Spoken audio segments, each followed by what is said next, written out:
오늘 말씀을 함께 봉독하도록 하겠습니다. 오늘 말씀은 요한복음 17장 1절로부터 5절입니다. 요한복음 17장 1절로부터 5절. 우리 한 목소리로 함께 읽도록 하겠습니다. 시작. 예수께서 이 말씀을 하시고 눈을 들어 하늘을 우러러 이르시되 아버지여 때가 이르렀사오니 아들을 영화롭게 하사 아들로 아버지를 영화롭게 하게 하옵소서. 아버지께서 아들에게 주신 모든 사람에게 영생을 주게 하시려고 만민을 다스리는 권세를 아들에게 주셨음이로소이다. 영생은 곧 유일하신 참 하나님과 그가 보내신 자 예수 그리스도를 아는 것이니라. 아버지께서 내게 하라고 주신 일을 내가 이루어 아버지를 이 세상에서 영화롭게 하였사오니 아버지여 창세전에 내가 아버지와 함께 가졌던 영화로서 지금도 아버지와 함께 나를 영화롭게 하옵소서. 아멘. 우리는 지난주까지 예수님의 고별 설교 다락방 강화를 들었습니다. 그리고 오늘부터 요한복음 17장 예수께서 하시는 그 기도의 음성을 우리는 이제 듣는 것입니다. 예수님은 설교를 마치시고 제자들이 들리도록 기도를 하신 거예요. 들렸으니까 사도 요한이 이렇게 기술한 것이죠. 혼잣말로 기도를 하신 것이 아니라 우물우물 하신 것이 아니라 지금 다락방에 있는 제자들이 다 들리도록 기도를 하셨다는 것입니다. 이렇게 다 들리도록 기도를 하셨다는 것은 그 기도를 단지 그 자리의 제자들뿐만 아니라 앞으로 오고 가는 모든 세대의 교회, 모든 성도에게, 바로 저와 여러분에게 예수님의 그 기도가 들려지길 원하셨다라는 것이에요. 생각해 보세요. 예수님의 기도입니다. 그렇기 때문에 그 기도는 반드시 이루어지는 거예요. 저희의 기도는 응답을 안 받을 수 있지만 예수님의 기도는 응답을 안 받을 수가 없잖아요. 그죠? 반드시 이루어질 기도입니다. 그래서 예수님의 기도문, 오늘 그 기도문 17장은 거의 대부분이 과거형을 쓰고 있어요. 13장부터 시작되었던 예수님의 설교를 한마디로 정의하자면, 고별 설교를 한마디로 정의하자면 끝까지 사랑이었죠. 그리고 그 설교를 마치시고 하는 예수님의 기도는 그 사랑이 완성되었다. 과거형으로 쓴다는 것이에요. 완성되었다. 바로 저와 여러분에게. 그 예수님의 그 사랑이 완성되었다라는 것을 알려주시는 언약과도 같은 기도임을 명심하시기 바랍니다. 은혜예요. 요한복음 17장의 예수님의 기도를 보통 대제사장적 기도라고 합니다. 이 기도에는 복음의 핵심이 모두 담겨 있다고 해도 과언이 아니에요. 그래서 로이드 존슨 목사님은 만일 세상의 성경이 다 사라지고 오직 요한복음 이 17장만 남아있다고 하여도 복음은 여전히 전하여질 수 있다라고 하실 정도였다고요. 참으로 중요하고 참으로 복된 장입니다. 성도 여러분, 만일 여러분이 삶에 지치고 죄에 넘어지며 정말 스스로 목숨을 끊고 싶을 정도로 괴롭다면 요한복음 17장을 한 절 한 절 읽어보시기를 권면드립니다. 우리 주님이신 예수 그리스도의 사랑에 안겨서 다시 시작할 힘을 얻으실 수 있을 것이에요.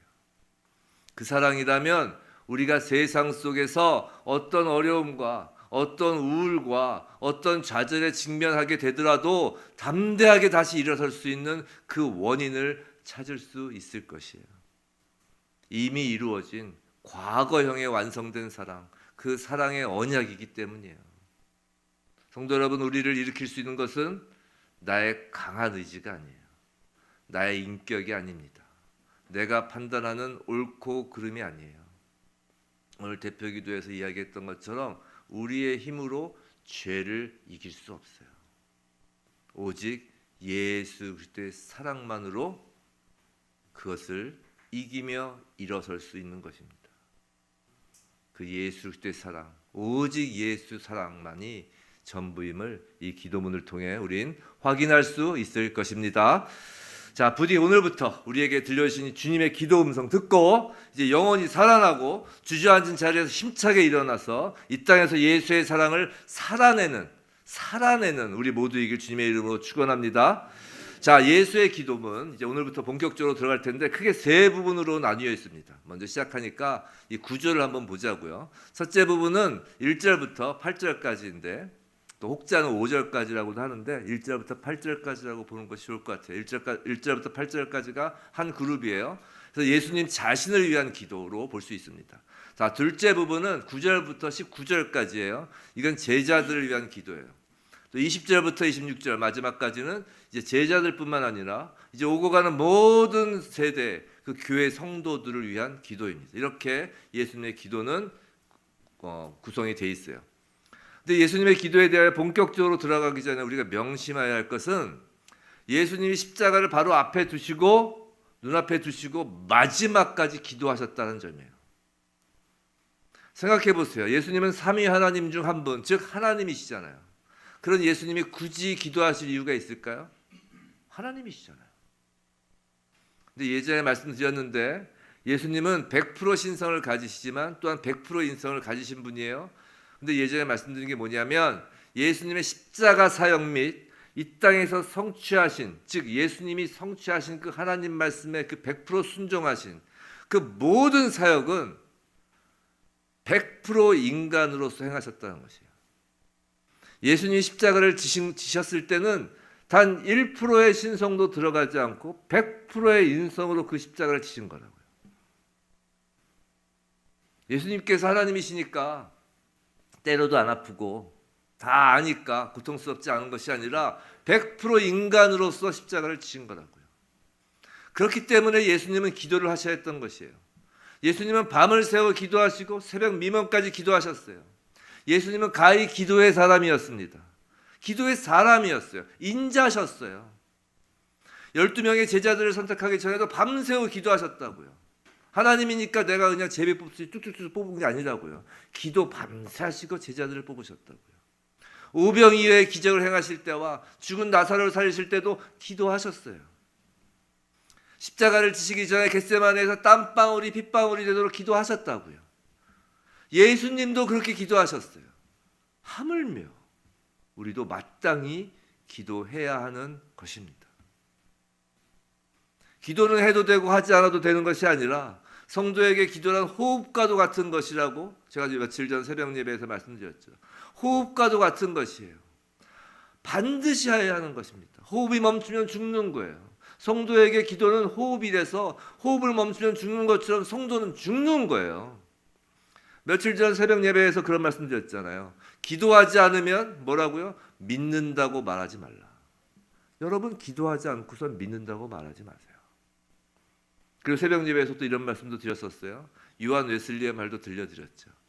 우리에게 매우 낭망이 되는 말이에요. 요한 웨슬리가 뭐라고 그랬다고요? 내가 소문으로 듣자니까 세상에 하루에 4시간도 기도 안 하는 사람이 있다더라. 크리스찬 중에. 라는 이야기를 요한 웨슬리가 했다는 것이에요. 저도 이 말을 듣고 고개가 절로 숙여지는 것입니다. 그럼 우리가 왜 이토록 기도를 해야 할까요? 그건 기도의 대상이 아버지이기 때문이에요. 제가 아까 대표기도에서 은혜 받았다고 그랬죠. 대표기도 딱 시작하실 때 뭐라고 했는지 제 귀가 딱 뜨이더라고요. 아버지를 아버지라 부를 수 있게 하셔서 감사합니다. 그 기도의 대상이 아버지라는 거예요. 본문 1절이에요. 전단부 한번 다시 볼게요. 예수께서 이 말씀을 하시고 눈을 들어 하늘을 우러러 이르시되 뭐라고요? 아버지요. 아버지요. 지금 예수님께서는 아버지라고 부르며 기도하고 있음을 우리는 눈여겨보아야 한다는 것이에요. 이건 주님이 우리에게 가르쳐 주신 기도문인 주기도문에서 하늘에 계신 우리 아버지여 라와도 일치하는 것이죠. 성도 여러분, 아버지라고 부를 수 있다는 것이 우리가 기도를 해야 하는 이유를 설명하고 있는 거라고요. 기도는 아버지와 자녀로 맺어진 관계에서 이루어진 교제라는 것이에요. 기도는 아무나 할 수 있는 게 아니라는 것이에요. 하나님이 아버지인 자만이 하나님 앞에 나가 기도할 수 있다는 것이에요. 우리가 예수를 믿으면 그 믿음이란 것이 뭐 여러 가지 의미가 있지만 그 믿음으로 인하여 예수의 모든 것이 우리에게 전가된다라고 제가 자주 말씀드린 적이 있어요. 특히 성경 공부할 때 그런 얘기를 했죠. 믿음으로 예수의 모든 것이 우리에게 옮겨오는 것이다. 믿음으로 우리의 모든 죄가 예수에게 전가되고 예수의 모든 선한 것이 우리에게 옮겨지는 거라고 했어요. 이걸 전가라고 하죠. 근데 예수는 당신의 것을 그렇게 우리에게 주시기 위해 전가시키기 위해서 이 땅에 오신 거예요. 근데 예수의 것으로 우리에게 전가된 것 중 첫 번째로서 가장 중요한 것이 바로 하나님과 자녀가 되는 관계라고요. 그래서 예수님이 아버지 이렇게 하신 거예요. 예수의 기도를 대제사장적 기도라고 그랬죠. 예수의 대제사장적 기도에서 배워야 할 첫 번째는 기도할 때 아버지라고 부르며 기도하는 것입니다. 단순히 입술로만 아버지라는 것이 아니라 진심으로 하나님을 아버지로 여기고 기도하는 것이에요. 그래서 자녀된 우리는 아버지 하나님께 미주알, 고주알 우리의 모든 문제, 우리의 모든 관심사, 우리의 모든 소원, 우리의 모든 아픔을 다 이야기할 수 있고 하여야 하는 것입니다. 사랑하는 성도 여러분, 여러분의 모든 고민과 염려와 근심과 걱정과 여러분의 소원과 여러분의 바람을 제발 옆집 아저씨, 옆집 아줌마에게 털어놓지 마세요. 하물며 인간인 친구에게도 다 털어놓지 마세요. 하물며 육신의 인간의 부모에게도 다 털어놓지 마세요. 감당을 못합니다. 인간들은. 그렇잖아요. 솔직히. 여러분의 모든 것을 털어놓을 수 있는 대상은 참 하나님이시고 참 우리의 아버지 되시는 하나님 아버지세요. 이것을 위해 예수님이 십자가에서 죽으셨다니까요. 우리가 기도하지 않는 것은 우리 삶 속에서 예수의 십자가를 무용지물로 만드는 것과 같은 거예요. 어떤 나이가 많이 드신 원로 목사님은 기도할 때 아버지만 반복하신다는 말을 들은 적이 있어요.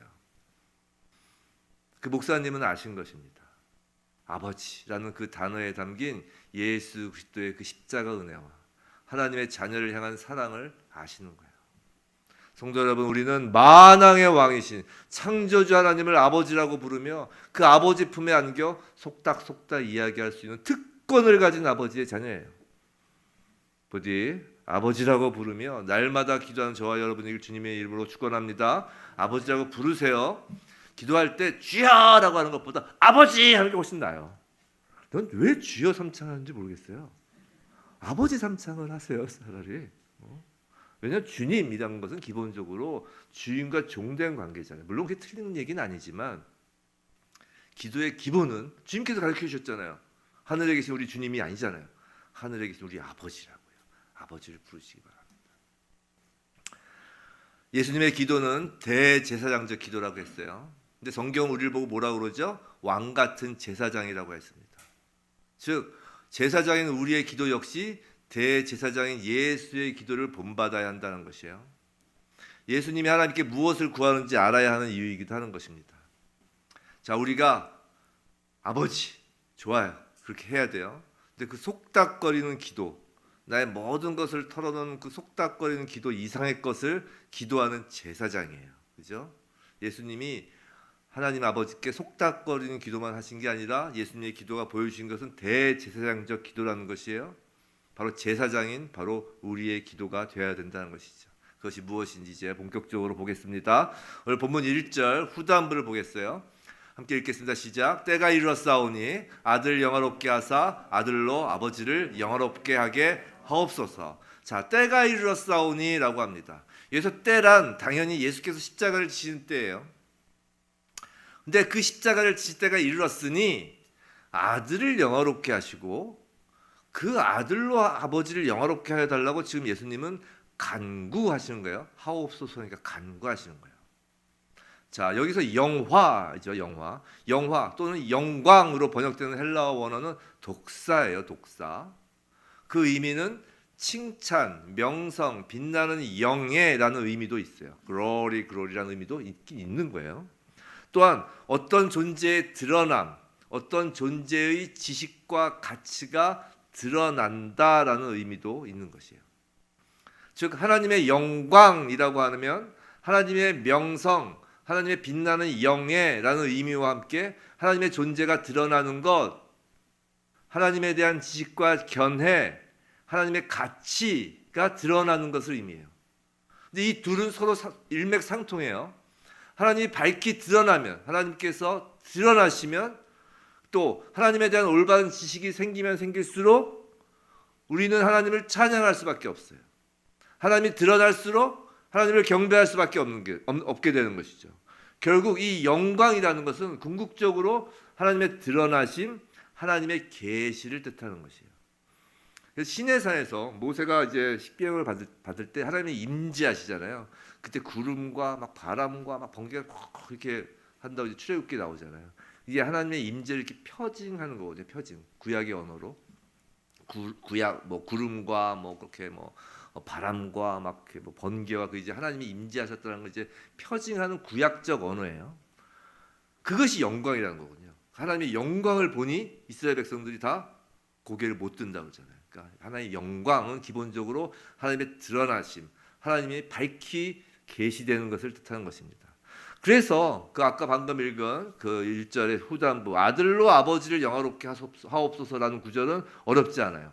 아들이 아버지를 영화롭게 한다는 것은 그 말은 요한복음 14장 7절 이전에 보았던 말씀 너희가 나를 알았다면 빌립한테 이야기한 것이죠. 빌립이 보여주세요. 그러니까 예수님한테 하나님 좀 보여주세요. 그러니까 예수님께서 하신 말씀이죠. 너희가 나를 알았더라면 내 아버지도 알았으리로다. 이제부터는 너희가 그를 알았고 또 보았느니라 라는 말씀과 같은 의미인 거예요. 즉 아들을 알면 아버지를 알고 아들을 보면 아버지를 보는 것이기에 아들로 아버지가 드러나는 것, 즉 아들로 아버지가 영화롭게 되었다라는 것이에요. 이건 어렵지 않아요. 그죠? 아들을 보면 아버지를 본 것이니까요. 근데 그 앞이 어려워요. 다시 아까 본문 후단부를 좀 띄워주세요. 그 앞이 어렵다는 건 이거예요. 방송실 그거. 때가 이르렀사오니 아들을 영화롭게 하사. 이게 어려워요, 사실. 이 뒷부분은 어렵지 않다는 것이에요. 아들로 아버지를 영화롭게 하사. 아들을 보면 아버지를 본다라는 것이에요. 근데 앞에 부분 때가 이르렀사오니 아들을 영화롭게 하사. 이게 어렵다는 것이죠. 머리로 이해하는 것은 사실 솔직히 그렇게 어렵지 않아요. 먼저 때가 이르러 아까 말씀드린 것처럼 십자가를 의미해요.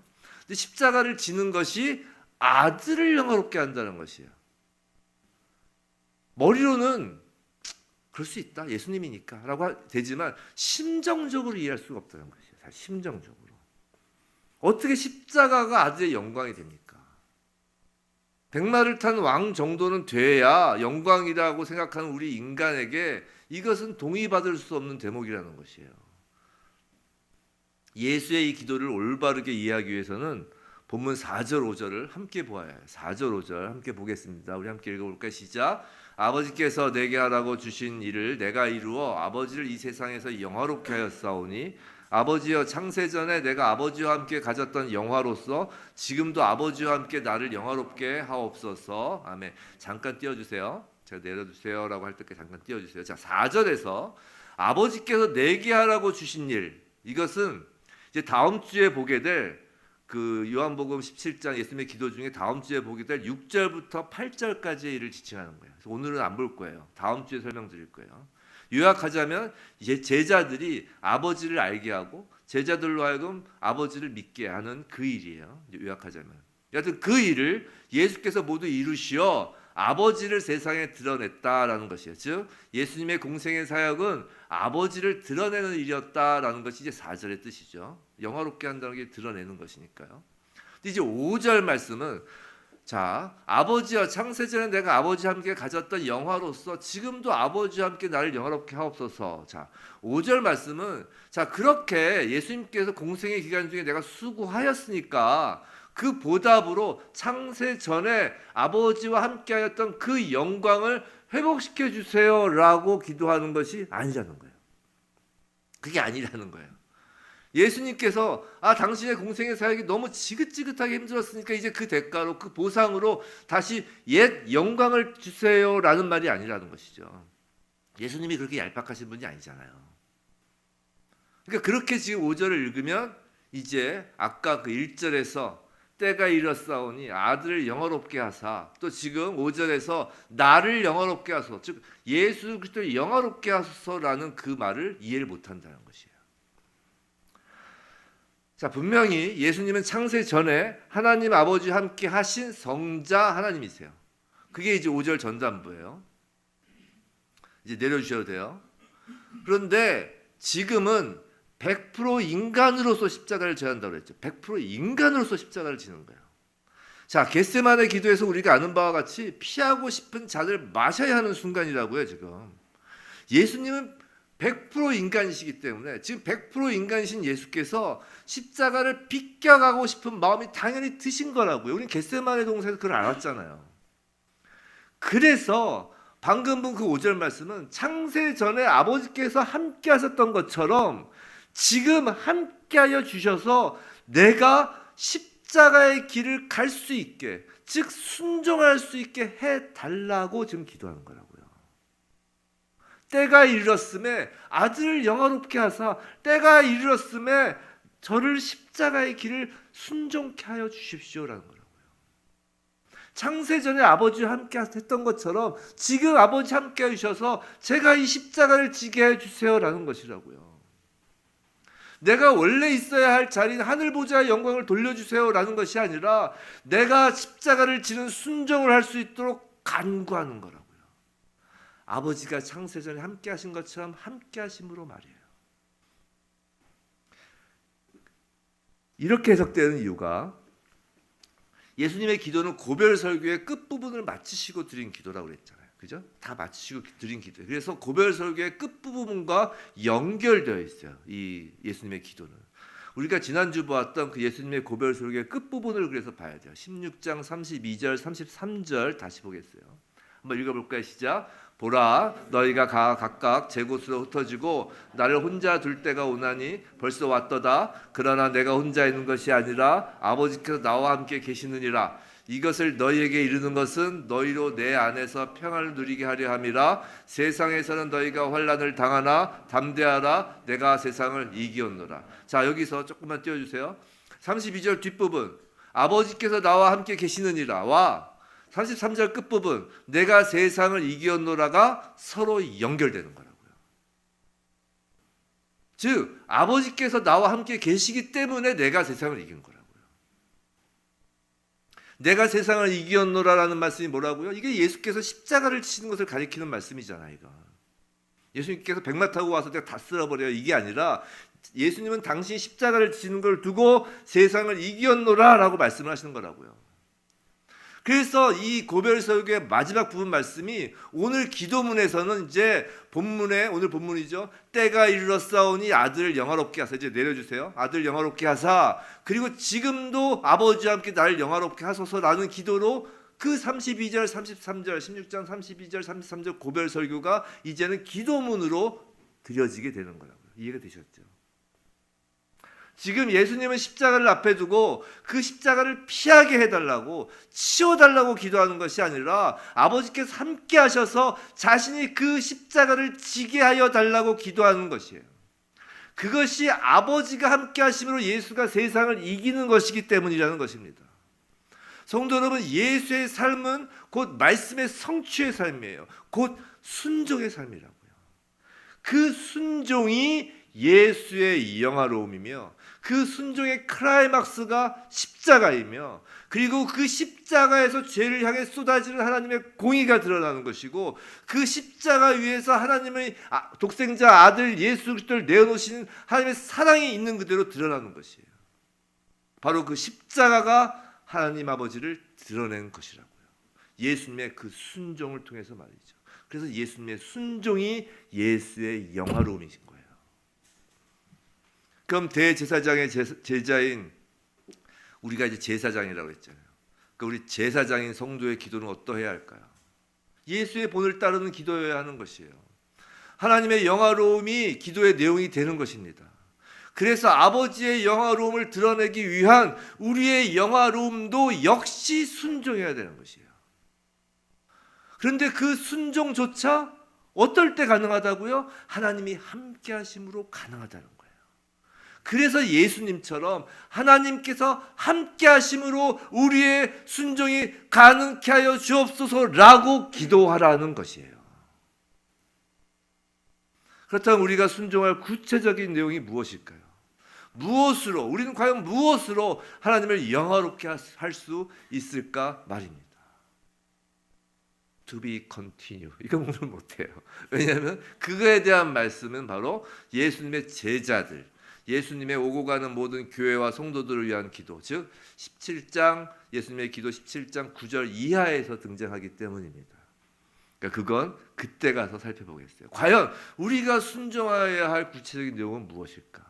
우리가 하나님을 영화롭게 하기 위하여 순종할 수 있기 위하여 순종하는데 하나님이 함께 해달라고 기도해야 할 내용은 무엇일까? 그것은 to be continue 다음 주 혹은 그 다음 주에 이제 본격적으로 들어가는데 적어도 오늘 말씀드릴 건 적어도 금송아지를 만드는 것은 아님이 확실하다는 거예요. 성도 여러분, 이스라엘 백성 모세가 십계명을 받으러 시내산에 올라가 있는 사이에 그 시내산에 하나님의 임재가 있는 그 가운데에서도 밑에서 뭘 만들었죠? 금송아지를 만들었어요. 그리고 그들은 그것을 뭐라고 불렀다고요? 송아지 아니에요. 여호와 하나님이라고 불렀다고요. 즉 그들은 금송아지가 하나님의 영광이라고 생각한 거예요. 하나님의 영광이 뭐라고요? 하나님의 드러나심. 그들은 금송아지가 하나님을 드러낸다라고 생각한 거예요. 송아지는 애굽에서도 풍요의 신이었고 그들이 들어갈 가나안 땅에서도 풍요의 신으로 여겼던 것이에요. 즉 눈에 보이는 풍요함이 그들에겐 하나님의 영광이었던 것이에요. 다시요, 눈에 보이는 풍요함이 그들에겐 하나님의 임재, 하나님의 현현 드러나심이었다고요. 하지만 그곳에는 무엇이 있을 뿐이었어요? 하나님의 심판이 있을 뿐이었어요. 모세가 시내산에 내려와서 그 돌판 십계명이 깨집니다. 모세가 신경질을 나서 깨뜨린 게 아니에요. 그 십계명이 깨졌다는 것은 그것이 심판이라는 의미고 그 자리에서 3,000명이 죽어요. 3,000명이 죽었다는 것은 3 곱하기 1,000, 충만수인 1,000 다 죽었다는 거예요. 그 3,000은 모두 죽었음을 대표하는 숫자라고요. 금송아지는 순종도 아니었고 성도에게 영화로운 것도 아닌 것이고 하나님께 영화로운 것도 아니에요. 그건 성도에게도 영화로운 것이 아니었다니까요. 성도 여러분, 눈에 보이는 풍요로 하나님을 드러내려고 하는 모든 시도는 그저 심판의 대상이 될 뿐이에요. 뉴욕 월가 입구에 뭐가 세워져 있죠? 가보신 분 계세요? 뉴욕 월가 입구에 소가 세워져 있어요. 결코 우연이 아닌 거예요. 커다란 소. 결코 우연이 아니라. 하나님은 십자가에서 영광이 되시는 것이지 금송아지에서 영광이 되지 않으심을 명심하시기 바랍니다. 소위 여러분의 세상 성공으로는 하나님께 1도 영광이 되지 않아요. 제가 장담할 수 있어요. 여러분의 세상 성공으로는 1도 하나님께 영광이 되지 않아요. 그러니까 이런 기도하지 마세요. 하나님 저를 성공시켜 주시면, 하나님 저를 대학 합격시켜 주시면, 저의 병을 낫게 해주시면 하나님께 영광을 돌려드릴게요 라는 기도는 예수님을 본받는 기도가 아니라니까요. 그걸로 하나님의 영광 안 받으신다니까요. 차라리 솔직하게 기도하세요. 그냥 성공시켜 달라고.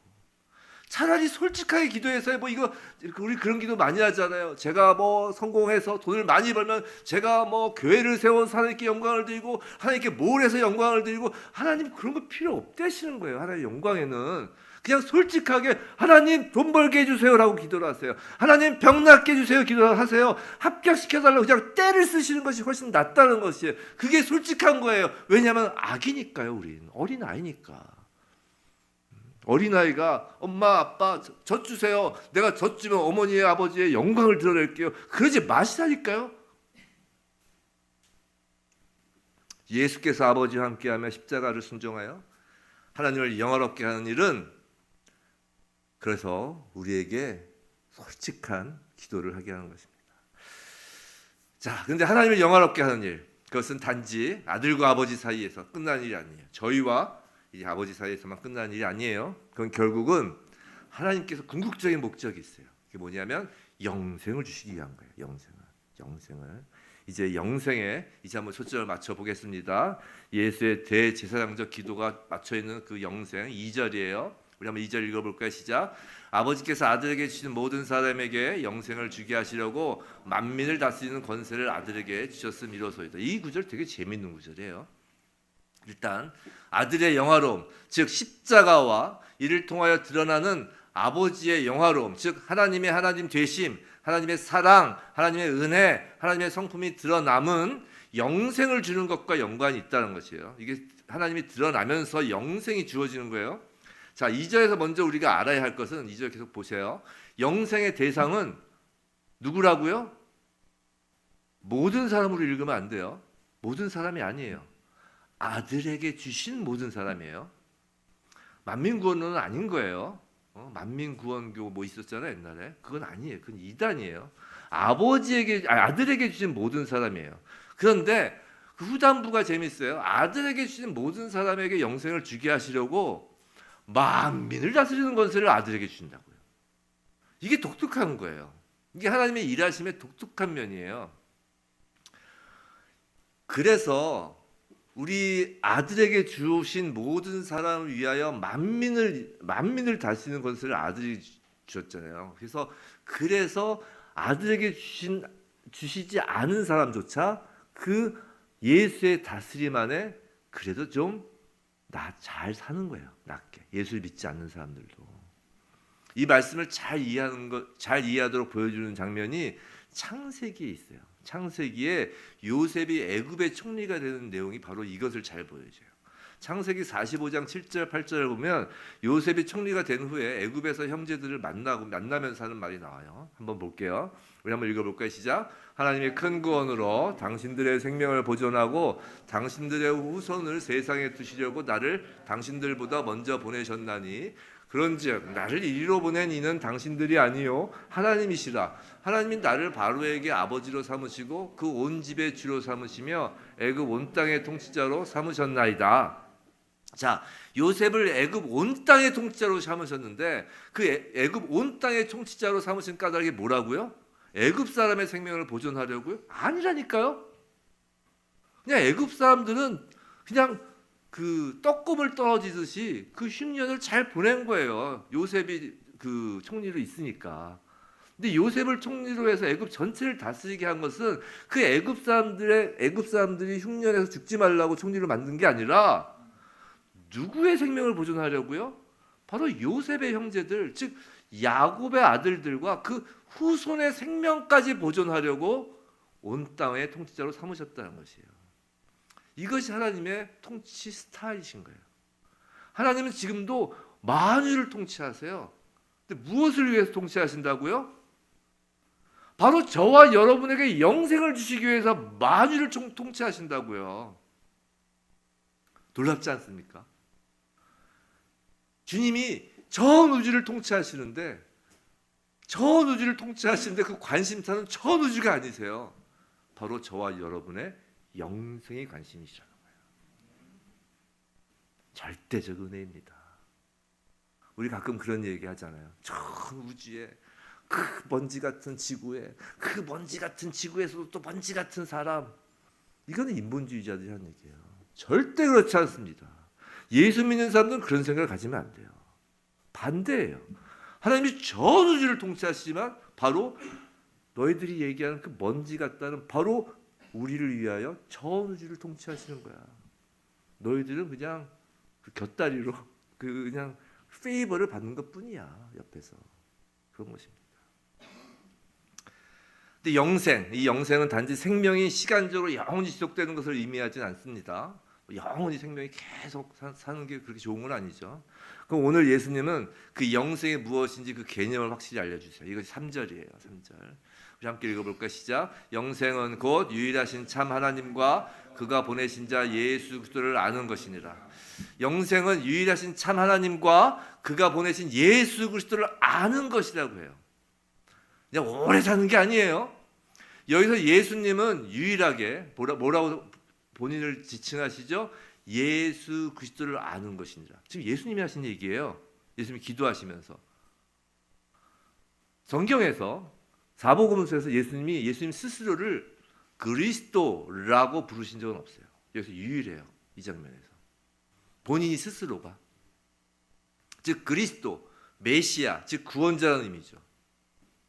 자, 영생은 유일하신 참 하나님과 그가 보내신 예수 그리스도를 아는 것이다 라고 예수님이 굳이 예수 그리스도를 아는 것이라고 이야기한 이유는 영생은 예수가 무엇을 위해 즉 구원자로서 이 땅에 오셔서 십자가를 지셨는지 그 의미 즉 구원자로서의 그 의미를 알고 이를 통해 이 예수의 십자가 구원 사역을 통해 하나님을 아는 것이 영생이다라는 것이에요. 여기서 알다라는 단어의 의미는 단순히 지적인 뜻으로서의 지식 그 측면도 있지만 이것을 뛰어넘어서 마치 친밀한 인격 관계를 의미해요. 이게 히브리어는 야다예요. 잘 아시는 분 계시겠지만 야다는 부부의 부부 관계를 의미할 정도로 친밀히 하는 것을 의미하는 것이에요. 쉽게 말해서 영생이란 하나님과 친밀한 관계, 즉 함께하는 것이다라는 것이에요. 성도 여러분, 영생은요 하나님과 함께하는 것이에요. 하나님 자체가 영혼이시잖아요. 그러니까 하나님께 붙어 있으면 영원해 버리는 거예요, 그냥. 이 영생에 대해 가장 잘 가르치신 예수님의 일화가 바로 이제 부자 청년 이야기예요. 부자 청년 이야기인데 마태복음 19장 16절부터 24절인데 화면을 한번 띄워주시고 그냥 속으로만 읽고 따라오고 다 아시니까 다 아세요. 부자 청년이 영생을 얻으리까 영생을 묻죠. 영생 쭉 얻으니까 뭐 자기는 할 거 다 했다는 것이죠. 율법 다 지켰고 뭐 하고 19절 넘어가 보세요. 딱 그러니까 예수님께서 그 가난한 사람들 나눠주고 나를 따르라. 21절 여기까지만 띄워주세요. 나를 따르라 하죠. 결국 그 청년이 근심하여 돌아가죠. 자, 이 말씀은 부자가 하나님 나라에 갈 수 없다는 이야기가 아니에요. 어려운 사람을 구제하여야 한다는 이야기도 아니라고요. 부자 청년이 영생에 대한 질문으로 시작된 이야기잖아요. 이 이야기의 핵심은 영생을 얻기 위하여 필요한 것은 선한 일도 아니고 모든 율법을 지키는 것도 아니라 영생은 아까 21절 예수를 따르라, 즉 따르는 것이라는 것이에요. 즉 예수와 함께하는 것이 영생이다라는 것이에요. 제가 사실 이 본문을 가지고 하고 이제 뒤에 설교하고 마무리를 했는데 하려고 했는데 오늘 아침에 9시 설교에 한영호 목사님께서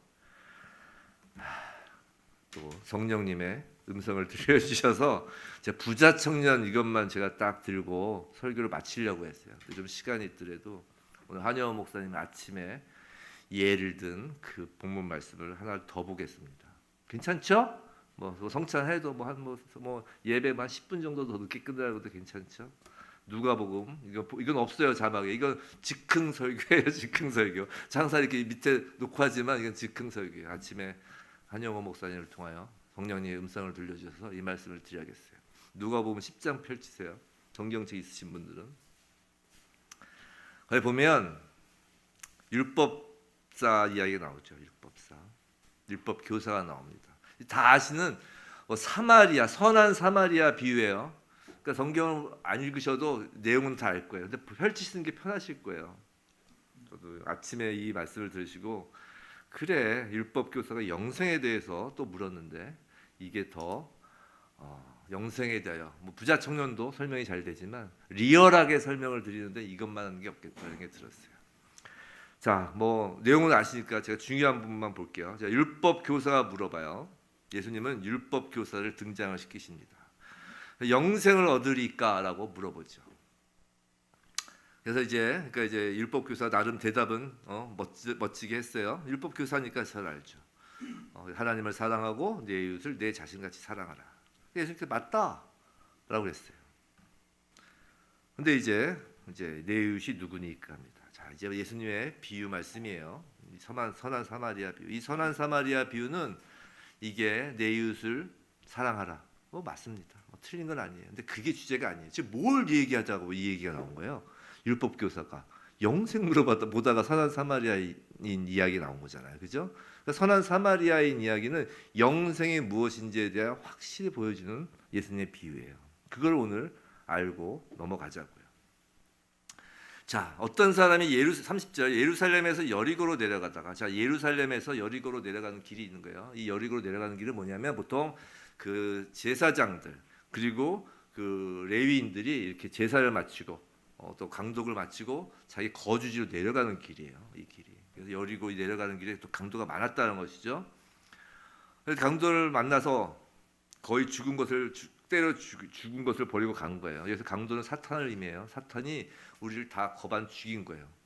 사탄이 우리를 다 죽인 거예요. 마침 한 제사장이 그 길로 내려가다가 그를 보고 피하고 또 하나 레위인이 나오죠. 또 피해 들어갑니다. 제사장과 레위인은 무엇을 의미하냐면 제사장 즉 제사와 하나님께 드린 제사로서의 행위와 레위인 율법 즉 율법으로는 우리가 영생을 누릴 수 없다는 걸 지금 예수님이 이야기하는 거야. 너희들이 행하고자 하는 그 제사로 너희들이 영생을 누릴 수 있을 것 같으냐? 말도 안 되는 소리 하지 마라. 그리고 레위인 그 율법으로 너희가 영생을 누릴 수 있을 것 같으냐? 말도 안 되는 소리 하지 마라. 사마리아인이 등장합니다. 왜 갑자기 사마리아인을 등장시켰을까요? 생각해 보셨어요? 그건 유대인들이 개처럼 여기는 사람들 아니에요.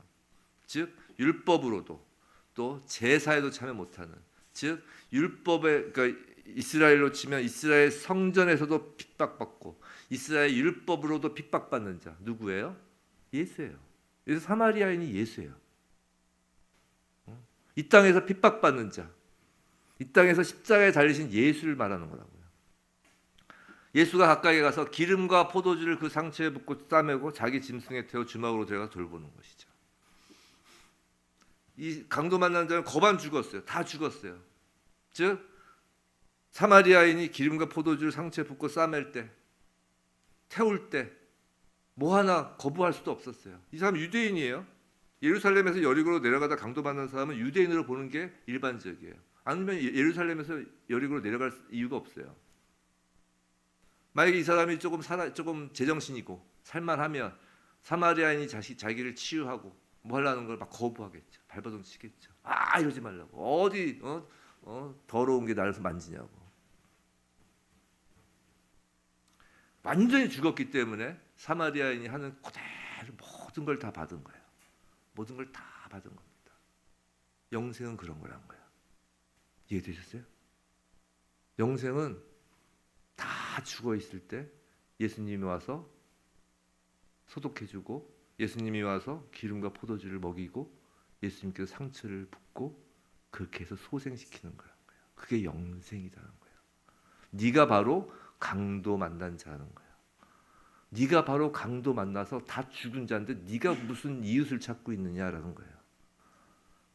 너가 예수를 만나, 예수가 너를 만나서 사마리아인이 찾아왔잖아요. 예수가 너한테 와서 치유해주고 만나주고 고쳐주는 것, 그게 영생이라는 거예요. 그게 하나님이 우리와 함께하심이라는 거예요. 그리고 뭐라고요? 결론이 가서 너도 이와 같이 하라. 예수와 함께하여 그 예수의 은혜를 받은 자는 가서 또 다른 예수로 누군가에게 또 그 사마리아인이 된다는 것이에요. 세상의 율법과 세상의 제사에서 배척될지라도 말이에요. 그게 영생인 거예요. 오늘 주제는 기도예요. 성도 여러분, 기도가 뭐라고 생각하십니까? 하나님 앞에 나아가 펄펄 끓는 나의 의를 가지고 펄펄 끓는 나의 소원을 가지고 이거 이루어주세요, 저거 이루어주세요. 그게 기도일까요? 그건 영생과 무관한 기도예요. 영생과 관련된 기도는 하나님 앞에서 그냥 눕는 거예요. 죽는 거예요. 우리가 기도 자리가 아니면 어떻게 하나님 앞에서 죽을 수 있습니까? 성도 여러분, 기도는 하나님 앞에 죽어 넘어져 있는 것이에요. 이 강도 만난 그 자처럼 그냥 아무 손도 움직이지 못하고 아무것도 하지 못한 상태에서 이 세상에서 그 죄에 대하여 아무것도 할 수 없는 저희의 상태를 가지고 그냥 하나님 앞에 들어 눕는 것이 기도인 것입니다. 그때 예수께서 그분의 피와 그분의 살을 우리 입에 넣어 주시고 살리시는 거예요. 그게 영생이에요. 부디 우리가 기도할 때 예수의 살과 예수의 피를 먹고 마시면서 그 예수의 그 모든 것을 전가받아서 이제 우리가 가서 너도 이와 같이 하라는 또 다른 예수의 모습으로 누군가에게 다가가는, 그러므로 하나님과 함께함이 영원하길 주님의 이름으로 축원합니다.